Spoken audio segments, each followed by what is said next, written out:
Oh, hayo gozaimasu guys. Untuk kesempatan kali ini, kita akan mencoba bahas tentang perbedaan antara diet yang salah dan diet yang benar. Sebelum itu, jangan lupa di subscribe channel ini, nyalakan tombol loncengnya agar ada notifikasi setiap kali kami mengupload video baru. Like, komen, dan share video ini agar yang lain juga bisa ketahui apa yang kamu ketahui.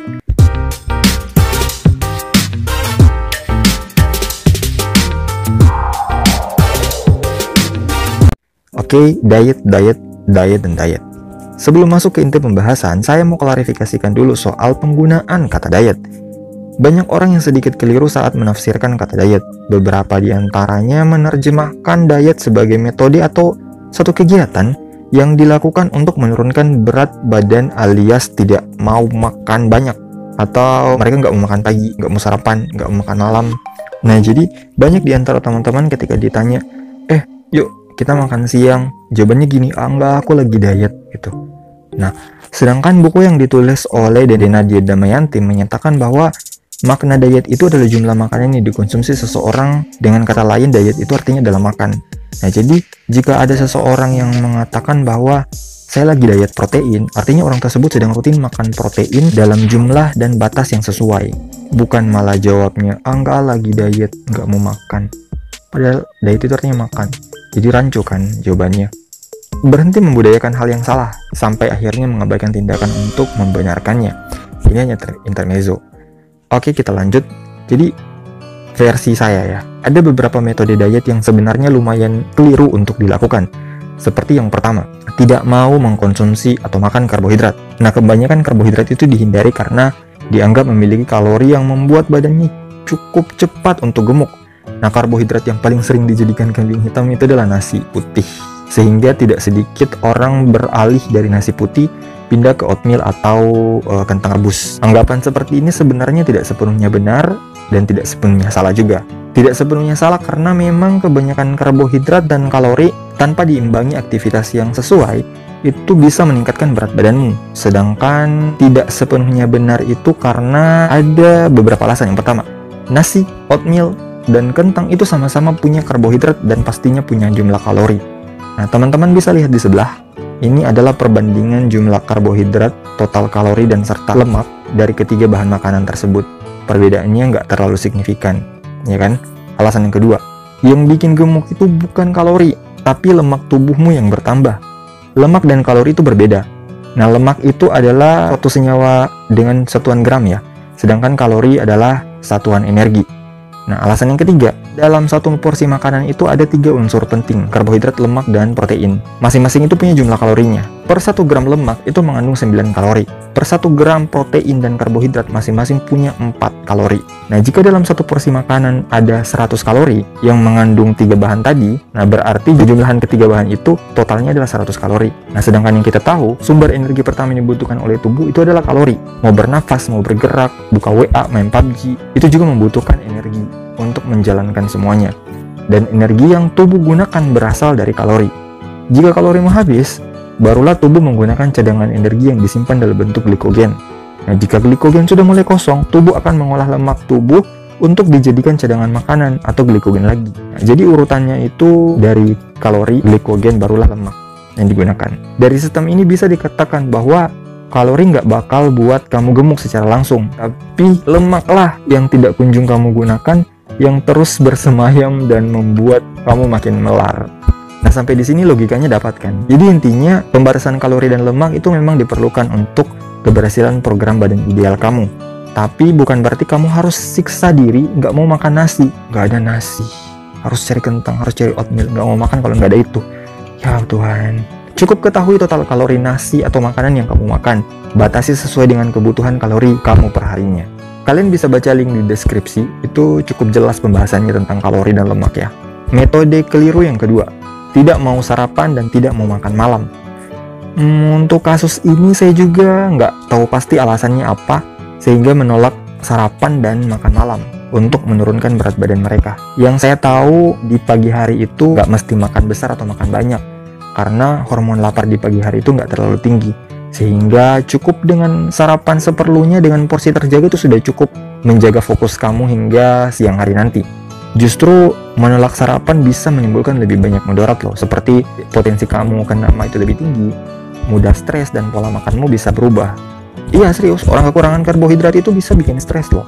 Begitu juga dengan makan malam, kasusnya hampir sama dengan sarapan pagi. Malam nggak terlalu butuh asupan yang besar, sebab saat malam itu tubuh masuk dalam metode recovery, di mana regenerasimu meningkat dan aktivitas metabolisme makanan menurun, sehingga tubuh itu akan cenderung lebih menyimpan lemak dan membatasi pembakaran kalori. Fenomena ini disebut dengan irama sirkadian tubuh atau jam alamiah tubuh. Nggak ada masalah kok kalau kamu makan malam. Silahkan asal nggak berlebihan, sebab menjelang malam juga masih ada beberapa aktivitas yang membutuhkan energi untuk dikerjakan, seperti sholat atau sisa kerjaan dunia lainnya. Oh ya, makan malam yang saya maksud di sini adalah makan malam sebelum maghrib ya, bukan makan malam setelah isya atau di atas jam 10. Jadi yang saya maksud itu dari sore menjelang malam. Dan para ahli gizi juga menyarankan jam makanan malam terbaik itu antara jam 17.00 sampai jam 18.00. Alasan yang ketiga, makan makanan berlabel rendah lemak. Yang ini jelas ya, mau sebagus apapun jenis makanan rendah lemak, jika kamu masih malas gerak untuk menciptakan celah pada sistem pertukaran cadangan makanan, badan kamu nggak akan turun secara signifikan. Karena gini, dalam sehari kamu pasti harus makan walaupun sedikit kan. Jika jumlah kalori yang kamu makan lebih banyak dibandingkan jumlah kalori yang kamu bakar karena kamu malas gerak, maka bagaimana bisa lemak tubuhmu terurai atau terpakai? Kalau lemak tubuh nggak kepakai atau numpuk, otomatis BB-mu juga nggak akan turun-turun. Bahkan dengan makanan label yang rendah lemak, the best sekalipun. Alasan yang keempat, cheat day di akhir pekan. Bagi para player program pengurusan badan, cheat day mungkin dianggap sebagai reward buat mereka, karena mereka sudah konsisten dan berjuang keras dari Senin sampai Jumat untuk melakukan program diet. Bagi yang belum tahu cheat day, jadi cheat day itu adalah satu waktu di mana seseorang yang lagi program diet itu boleh makan bebas, boleh makan di luar dari pantangannya. Kayak misalnya makan coto langsung 5 mangkok. Oh enggak, itu berlebihan. Jadi cheat day itu pokoknya cuma makan porsi makanan yang enak dan berat buat para player. Intinya makan makanan yang jadi pantangan lah.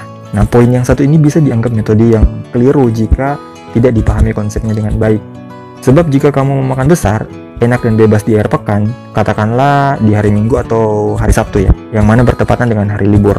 Dari Senin sampai Jumat dengan segala pekerjaan dunia melelahkan, ditambah dengan aturan diet yang ketat, pasti membuat tubuhmu ingin meminta waktu untuk istirahat penuh. Nah waktu istirahat itu yang tersedia pastilah hanya hari libur kan, hari Sabtu dan hari Minggu lah.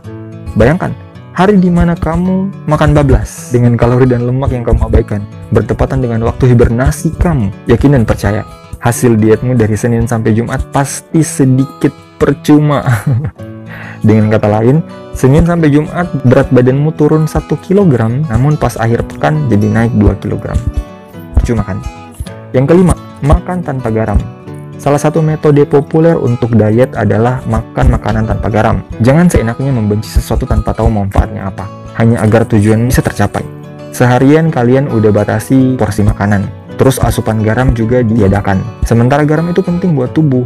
Kalian bisa search manfaatnya apa. Contohnya, seperti untuk produksi hormon tiroid, memelihara keseimbangan cairan tubuh, menjaga aktivitas sel saraf, kontraksi serta relaksasi otot, dan meningkatkan fungsi otak. Namun tentu saja harus dalam batas konsumsi yang sesuai ya. Sebagai tambahan, jangan sembarangan minum obat pelangsing. Hampir tiap tahun, BPOM itu merilis daftar obat-obat yang ditarik dari peredaran obat-obat langsing karena mengandung sibutramine. Nah, bahan ini cukup berbahaya karena bisa meningkatkan risiko jantung dan stroke. Konsultasikan dulu lah dengan benar obat pelangsing yang kamu terima, dan pastikan status obatmu dengan menggunakan metode klik BPOM ya. Stepnya kalian bisa cek di bio. Sebenarnya ada banyak sih metode-metode diet yang mungkin keliru. Saya cuma bisa bahas yang tadi. Saat kita melakukan metode diet yang tidak tepat, tubuh itu kan merespon, memberikan berbagai gejala penolakan. Misalnya seperti perut mulai kembung, begah sepanjang hari, sembelit, diare, merasa lapar sepanjang waktu, pola makannya berubah. Jadi dia makan banyak tapi nggak kenyang-kenyang. Mood selalu buruk, bahkan mudah mengalami depresi. Nah, itu tadi yang saya bilang, kekurangan karbohidrat. Merasa lelah dan tidak berenergi sepanjang hari, mudah kedinginan, mudah lupa, mudah terserang penyakit, kulitnya menjadi kusam, dan bahkan rambut bisa jadi rontok. Nah, cross check lah itu. Kalau ada di antara kalian yang punya gejala-gejala tersebut, ya mungkin metodenya perlu di-upgrade. Lalu gimana sih cara diet yang benar? Nah, oke, cara diet yang benar menurut versi aku ya. Diet yang benar itu tergantung masing-masing yang menjalani. Polanya harus mengikuti kebiasaan dan kesanggupan aktivitas keseharian teman-teman sendiri. Boleh kok pakai metode yang orang lain pakai, tapi tentu kamu juga harus bisa melakukan yang orang itu lakukan. Misalnya kayak dia menggunakan metode A dengan jumlah makan yang sekian, total aktivitasnya dalam sehari segini. Nah, berarti kalau kamu menggunakan metode yang sama, nah kamu juga harus membatasi jumlah makananmu sekian dengan aktivitas yang sekian. Kamu nggak bisa harap lebih atau sama ketika variabelnya itu lebih rendah daripada kamu. Punya metode dan cara makan yang sama aja belum tentu hasilnya sama, karena variabel tubuh itu sudah beda. Tubuhmu beda, tubuhnya dia beda. Metabolisme beda, metabolismemu juga beda. Nah, untuk cara umum yang bisa saya share sebagai bahan pertimbangan adalah yang pertama, pastikan makanan dan minuman yang kamu konsumsi adalah halal. Ini penting, ini sangat penting. Yang kedua, buang mindset bahwa ada cara mudah dan instan untuk dapat BB ideal. Itu nggak ada dalam kamus kesehatan. Ganti dengan mindset bahwa BB ideal bisa kamu dapatkan jika waktunya telah tiba. Yang ketiga, ketahui berapa kalori yang dapat kamu bakar dalam sehari. Hal ini bisa diketahui dengan mencari tahu berapa maksimal aktivitas kamu dalam sehari. Nah, dari aktivitas itu bisa diketahui juga berapa kalori yang bisa kamu bakar. Nah, setelah tahu jumlah kalori yang dapat kamu bakar per hari, nah di sanalah kamu tentukan asupan kalorimu. Nah, untuk referensi jumlah asupan kalori kalian bisa share di Google. Itu ada banyak ya. Misalnya makanan ini kalorinya berapa, makanan ini kalorinya berapa. Jadi kamu bisa tentukan batas konsumsimu supaya yang kamu konsumsi tidak melebihi batas yang kamu bakar nanti. Kalian tahu nggak, sholat fardu dengan tumanina dalam sehari itu bisa bakar 525 kalori. Nah, jelasnya kalian bisa cek file di link deskripsi. Yang keempat, don't think too hard, just do and enjoy. Banting tulang sana sini berbulan-bulan hanya turun 1 kilogram, ya ampun, itu bikin jengkel dan akhirnya stres. Kalau udah gini, perubahan mindsetmu akan terjadi dan akan sulit buatmu untuk rutin lagi pada metode lain untuk diet. Ya, lantaran kecewa akan hasil kan. Nah, selain itu stres bisa picu seseorang untuk terus makan, karena stres butuh banyak energi dan itu bikin kamu lapar terus. Kecewa tambah lapar adalah kombinasi yang bagus untuk buat kamu brutal makan apa saja, ya kan. Yang kelima, buat jadwal makanmu sebaik mungkin. Perhatikan kualitas dan kuantitasnya. Rutinkan dan jadikan kebiasaanmu. Bukan jadikan itu sebagai beban yang punya batas waktu. Yang keenam, jadikan makananmu sebagai obat dan obat sebagai makananmu. Artinya makan jangan yang penting enak aja. Pilih bahan makanan yang sehat agar menyehatkan bagi tubuh. Dengan begitu makananmu terpenuhi, kesehatanmu pun juga terjaga. Untuk rekomendasi, makan sehat ada banyak kok bertebaran di internet. Asal pilih yang punya sumber jelas aja. Yang ketujuh, ini yang terakhir, ikuti pola makan Rasulullah. Untuk umat Islam pasti tahu, semua contoh ada pada beliau, tak terkecuali soal makanan. Makanan yang berkualitas bukan soal bahan, namun soal jumlah juga. Kesehatan seseorang berpengaruh besar pada makanannya. Tahu nggak, sepanjang hidupnya beliau itu hanya sakit 2 kali saja. Yang pertama karena diracuni dan jelang ajalnya. Tubuh sehatnya berasal dari manajemen hidupnya soal makanan sepanjang hari. Beliau sarapan, beliau makan siang, beliau pun makan malam. Sama kayak kita, tapi yang bikin beda apa? Yang bikin beda adalah jumlah, jenis, dan waktu makannya. Referensi cara makan Rasulullah kalian bisa cek di deskripsi. Bisa juga beli bukunya, rekomendasi sih karangan Dr. Reza Zaidul Akbar ya. Videonya juga ada kok di YouTube channel beliau. Yang paling terakhir, ini yang paling terakhir, satu-satunya rekomendasi metode diet terbaik yang saya sarankan, yaitu puasa Senin Kamis. Nah, puasa itu berbeda dengan nggak sarapan dan nggak makan malam ya. Secara ajaib, hormon tubuh dan sistem metabolisme tubuh itu merespon berbeda saat seseorang lagi puasa dan sengaja nggak sarapan atau makan malam. Sejak niat puasa hingga buka puasa, semua mekanisme tubuh itu secara harmonis bekerja dengan penyesuaian yang terbaik. Sedangkan sengaja nggak sarapan atau makan malam, seolah menyiksa beberapa organ yang berdampak langsung padanya. Yang lebih sering itu pada lambung. Nah, mungkin sampai di sini videonya ya. Jika ada yang bertanya, silahkan komen di bawah. See you next time.